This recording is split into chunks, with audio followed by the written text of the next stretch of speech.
Our next speaker, ladies and gentlemen, is the APPAC chairman, Dr. Ijaz Ahmed. Can we please get a round of applause for Dr. Ijaz Ahmed?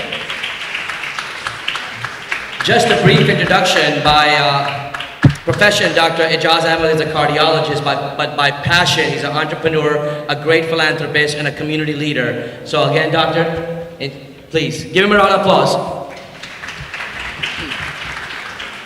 Assalamu alaikum, Bismillahirrahmanirrahim. Thank you very much. Good evening, everyone. On behalf of APPAC, which you all know stands for American Pakistani Public Affairs Committee, I welcome all and thank you for being here tonight. APPAC was organized earlier this year, not a long time ago, because many of us were concerned about the status of immigrants, Muslims, and Pakistan in the United States, and Pakistanis in the United States.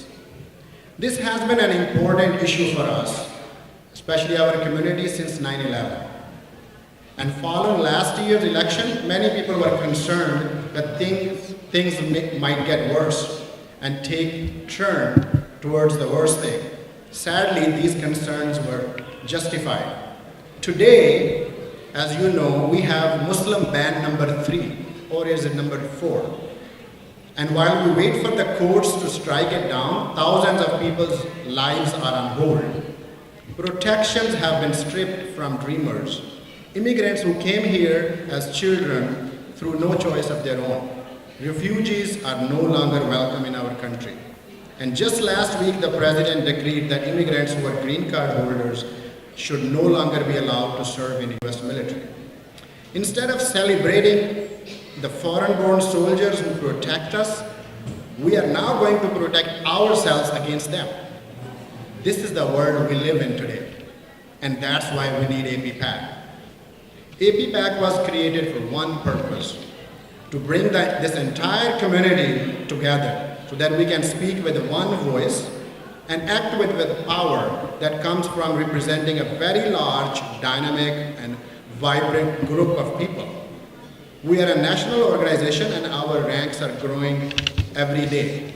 Our mission is to elevate the status of Pakistani Americans and promote better relations between the US and Pakistan by encouraging the full political participation of Pakistani Americans and supporting candidates who vigorously oppose religious discrimination.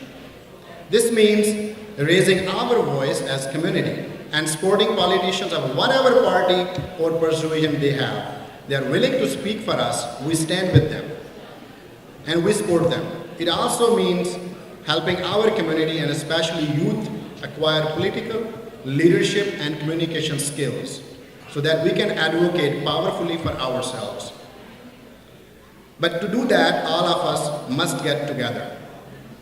In that regard, I'm proud to announce that Sabahat Rafiq, the chairperson you just heard, she's the chairperson of United We Reach, has joined hands with APPAC as a board member. This important alliance will strengthen APPAC and will help UWR extend the range of its excellent work on education. This type of cooperation is key to our community's success. And to achieve it, we need to support every Pakistani American organization. We need the support of our community activists who fight so hard and generously every day for a change. And we need the support of individuals like all of you. Fortunately, supporting APPAC is very easy. It begins by joining as a member. This is the fast and inexpensive process because we want every Pakistani Americans to become a member of APPAC.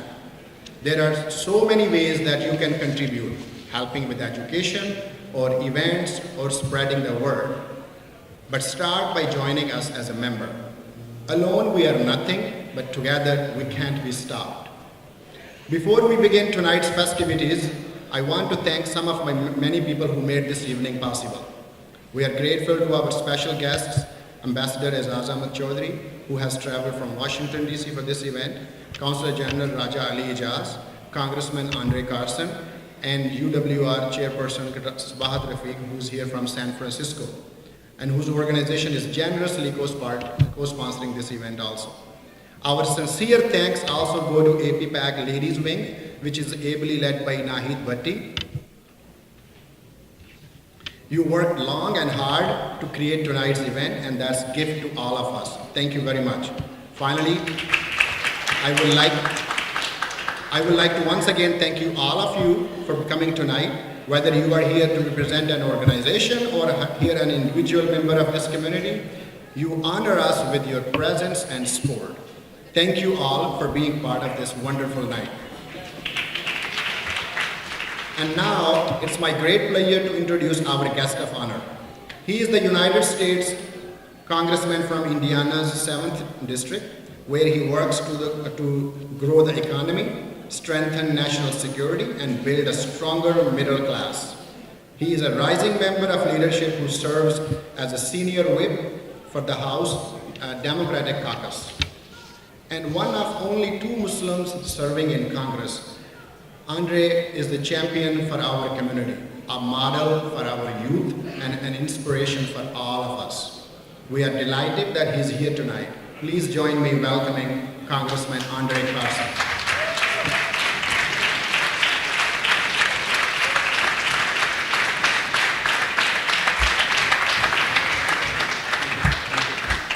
Have a seat, it's just me. Assalamu alaikum.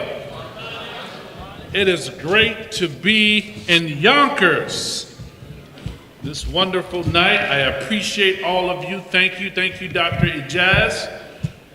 Thank you to the esteemed Nahid Bhatti for all of her hard work.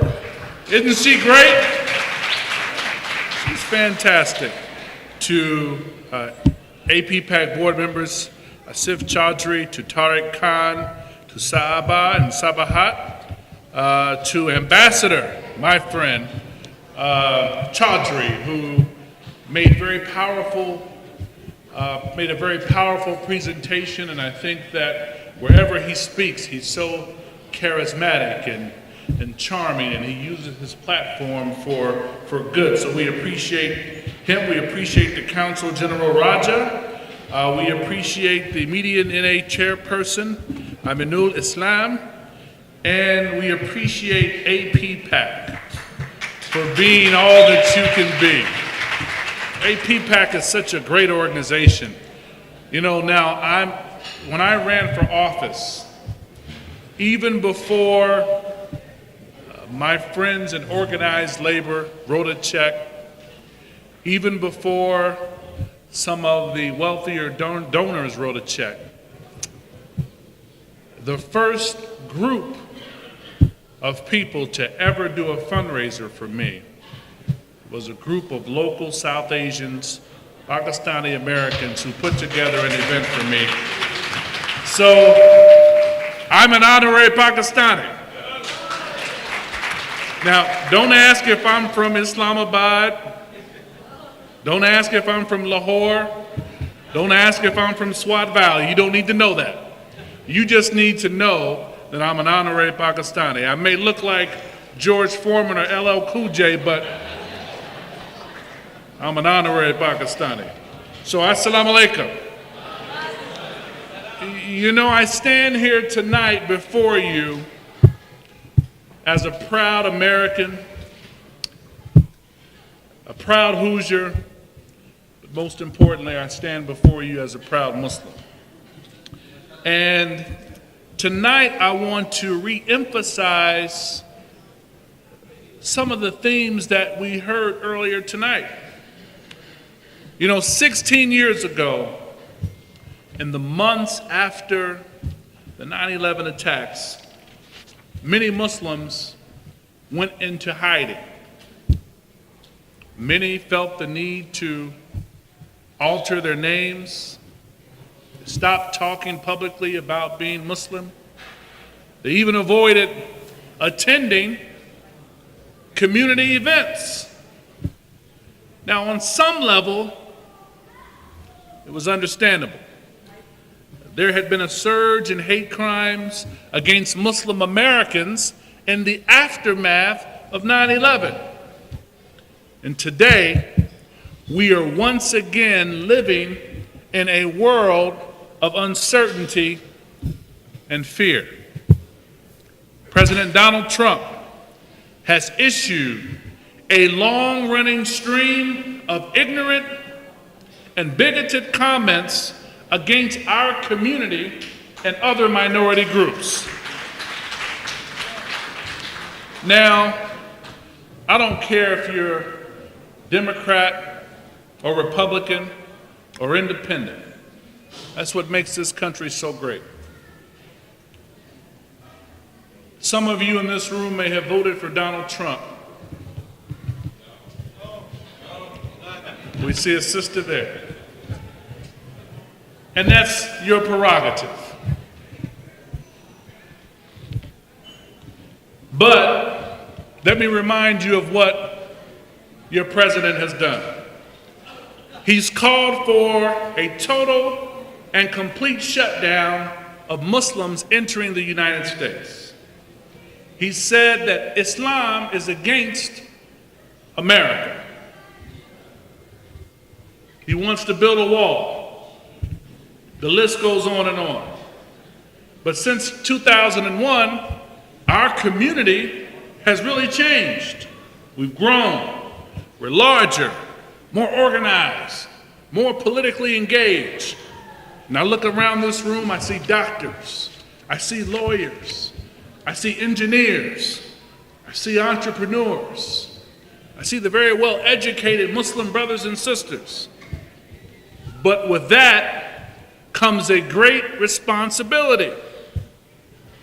Responsibility to use our voices. It's the most powerful tool that we have. Now, the Trump administration is fighting very hard to divide our country. His travel ban, the Muslim ban, has made it harder for millions of people to live, work, and study free from discrimination. And there is no reason to think that Pakistan will not be next to be added to this list. So, whoever you vote for is your right. But while he's saying that he wants to make America great again, it's obvious that he's trying to make America hate again. We cannot allow this cruelty to happen as a community that's truly concerned about our future, that's truly concerned about the mission of APPAC. Now, despite what the current president thinks our country will not be won by cable news. We can't tweet our way out of this mess. It will be won by what happens in our hometowns, in our neighborhoods, at our school board meetings, our neighborhood association meetings, be carried out at diners and bodegas and grocery stores. As Muslim Americans, every time we show our deep and abiding commitment to our communities and our nation, we build a wall and a foundation of goodwill. And brick by brick, we build a better future for our children and our grandchildren. Now, I'm a realist, and I know that becoming active in the community is very difficult. I know that there are some in our neighborhoods and our communities who don't understand and appreciate the contributions we've made to our country since the inception of our country. And that's why we're here tonight supporting APPAC, because we have more work to do. Friends, we have to write letters. We have to vote. We have to meet with elected officials and donate to causes and candidates, join political parties, attend conventions, and run for office. You don't have to run for office. You can use your expertise to develop white papers or position papers. If you're passionate about education, consult with your local city councilor or mayor or borough president, member of Congress, and talk about the issues that move you. If you're an engineer and you have a vision for your borough or your city, join up with a candidate and share your vision. Our engagement doesn't stop there.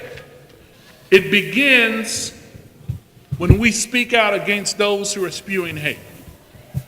Now, you could be from Pakistan, Afghanistan, Saudi Arabia, Europe, Africa, but sometimes we think that our struggle is the only struggle out there. We cannot truly leverage our influence if we sit back self-righteously and allow our Latino brothers and sisters to suffer. Because DACA not only impacts them, it impacts us. Building this wall not only impacts Mexican brothers and sisters, it impacts Muslims as well. Because the same narrative of hate, the same xenophobia that they're having to deal with will eventually impact our community. As a member of the indigenous community, I know doubly what it's like to be surveilled by law enforcement.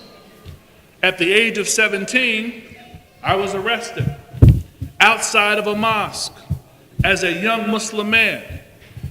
And I can remember in the tradition of my late grandmother, Julia Carson, going to the masjid, trying to register Muslims to vote.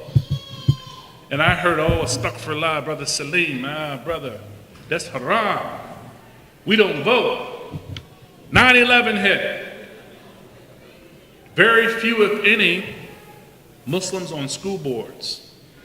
I think we had a Muslim brother out of Texas on the council. He paved the way. Then we had a judge here and a judge there. We had a state legislator here and there. We had Brother Keith come in. Then we had Brother Andre come in.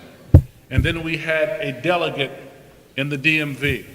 And we've had a state representatives. But for a community with this membership exceeding between 8 and 9 million in the United States, it's not enough. We get too excited about politicians coming to our events, coming to APPAC events. But once we raise money for them and get them elected, they get into office and they vote against your and my interests, and we're okay with that. That's not okay. I want to see APPAC evolve to the point where Pakistani Americans and Muslim Americans are creating their own political super PACs. All the talent in this room, you mean to tell me that we can't get ready to run for the mayor of New York City? All of the talent in this room, we can't get a viable gubernatorial candidate to run for governor in the state of New York? You mean to tell me with all the talent in this room, we can't get a Pakistani American U.S. Senator elected in North America? How many Pakistani Americans are in this country? 1.5 million? Oh, brother. If just 100,000 gave $100, how much is that? If 100,000 Pakistani Americans gave just $100 apiece, how much is that? That's $10 million. You give more away in that for a Saturday night dinner and your Netflix subscription. You give more away for that trying to do other things. But I tell you what, you could have been doing something else tonight. You could have been at candlelight dinner. You could have been at the club tonight. You could have been at home watching TV, but you chose to support APPAC. But it doesn't stop there. It doesn't stop with our political rhetoric. We could feel good about condemning the administration, as we should. We could feel good talking about the Israeli-Palestinian question, and it's so important, and we should talk about those things. We could talk about the U.S.'s presence in Central and South Asia, and that's critically important. But my question is, it's not even Socratic. What are you going to do about leveraging the 1.5 million Pakistani Americans who are wealthy in this country to bring about political change? In the next 5 to 10 years, I want to see a presidential candidate seriously court this community to appoint the next Surgeon General. How many physicians are in the room? Raise your hand. All the physicians, raise your hand. You mean to tell me we can't get a Surgeon General out of this room? How many lawyers are in the room? Raise your hand. We have lawyers in this room. Can we get an Attorney General out of this room? Can we get an ambassador out of this room? Can we get a Secretary of State, a Secretary of Homeland Security, a Secretary of Agriculture from out of this room? A lot of groups, our Italian buddies, our wonderful Jewish buddies, all of our buddies, in many ways, they leverage their voting bloc. So the next time some politician comes to you and wants to run for president, you can say, sure, we'll raise you $1 million. But you know, here's a list of Pakistani Americans who would do a great job in the administration. I'm not talking quid pro quo. I'm talking about leveraging our relationships to have a presence in the next administration. Now,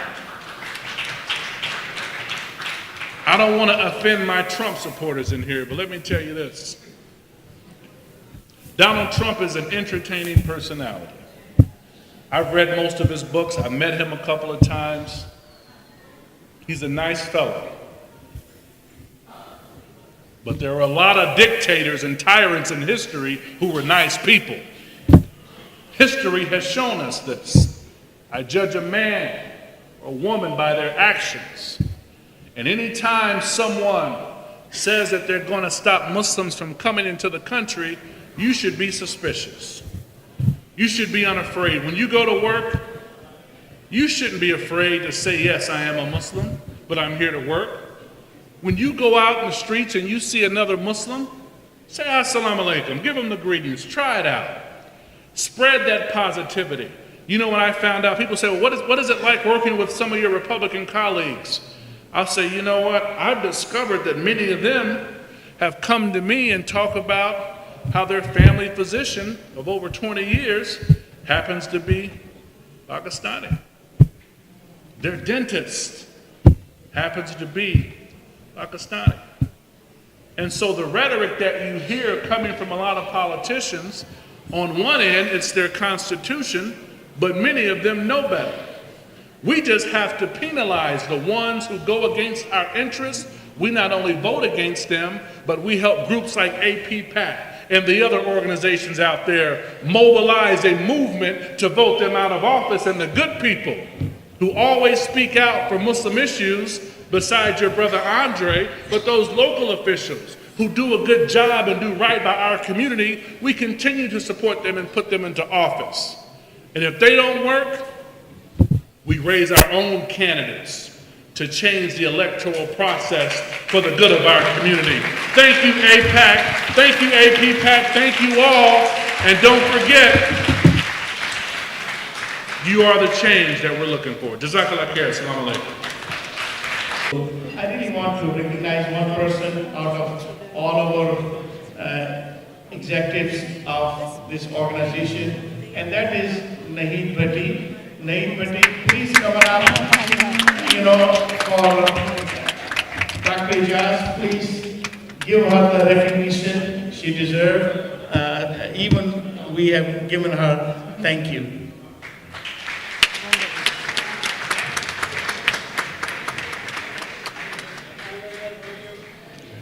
Truly deserving. Yeah. And she has also a fan club. That's another reason we want to make sure she gets recognized in front of our fan club. Dr. Sir?